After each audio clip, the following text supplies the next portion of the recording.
Good morning and thanks for joining us. I know some of you will be familiar with the life and works of Oscar Wilde. I've quoted him in sermons before. It was Wilde who came out with that little gem, "I can resist anything but temptation." What is less well known is his struggle with faith. While incarcerated in Reading jail, he had something of a spiritual awakening, and he actually applied to the Jesuits for a 6-month retreat. He is reported to have cried at their rejection, but insisted he would somehow gain access to the Catholic Church in which he'd been brought up as a child. He lived the next few years in France, spending everything he could get hold of on alcohol. He was finally baptized and admitted to the church on his deathbed. But I want to mention one of his better known works, The Picture of Dorian Gray. For those unfamiliar with the story, it goes down like this. Gray is a young man of exceptional good looks. An artist, overwhelmed by Gray's breathtaking appearance, begs to be allowed to paint his picture. What then happens is, well, a little spooky.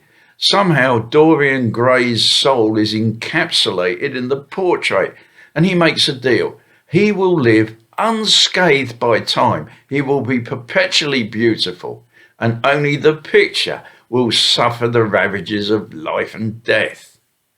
Gray lives life to the full, untouched by age or by injury.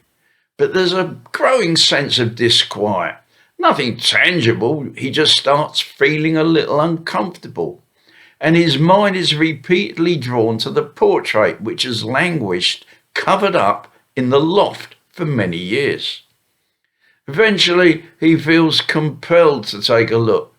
He is absolutely horrified by what he sees. Hideously aged and blood-spattered, the picture displays the toll his life of excess has taken on his soul. He calls in the aging artist, who confronts him with these words from Isaiah 1:18, "Though your sins are like scarlet, they shall be as white as snow."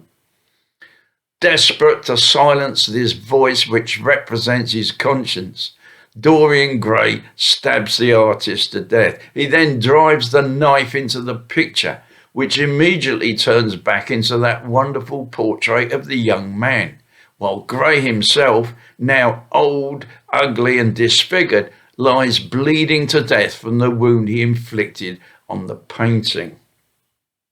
Autobiographical? Perhaps. Much of it was. Certainly, the life given over to excess was Oscar Wilde's story. And then there is the disquiet, the discomfort which made him finally look at his soul. That also happened to Wilde. It doesn't happen to everyone. As a species, we are adept at finding endless reasons not to examine our souls. There are always better things to do than mount the stairs to the loft. Most of the human race is better than Dorian Gray at being entirely consistent in our search for pleasure. We don't like to entertain thoughts about our spiritual state. We would much prefer to be immersed in the moment, chasing happiness and avoiding pain. Living for oneself may be pointless, futile, and lacking in any real satisfaction or fulfillment, but for many, it is to be preferred over the disturbing process of self-examination. But now, I want to look at things from a different perspective, God's perspective.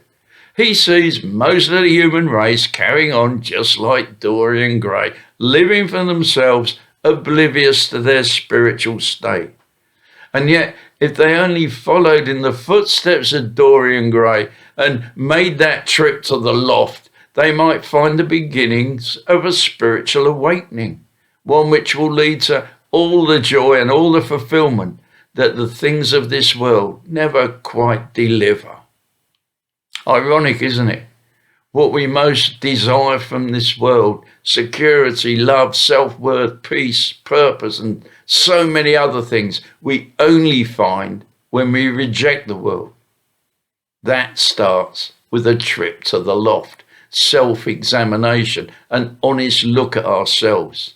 And it can end with a relationship with our Creator God and finding again His image within us. Stay safe and God bless.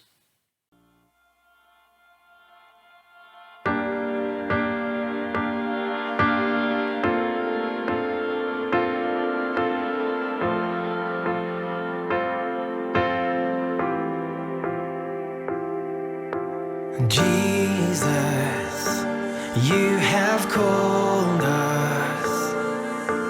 Come, follow me. Take up your cross, deny yourself, and live.